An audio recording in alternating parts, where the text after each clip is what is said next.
اعوذ بالله من الشیطان الرجیم. دا د شپږمې سپارې اول درس او د سورة النساء 155 سورې 106 آیات ورسره کولی شئ چې وګورئ او قابل د یادوري ده چې د سورة النساء آخري درس دی.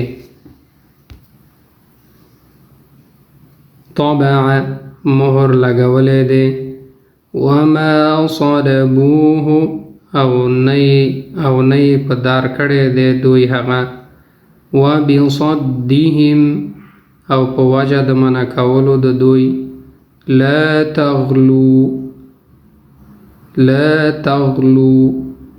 له حد نه مه تیریږئ. لن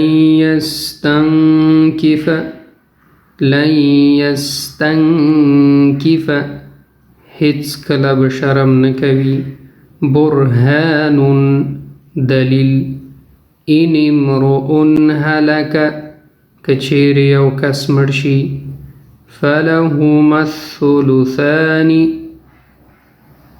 نو هغو دواړو له دي دوه برخې په دریو کې.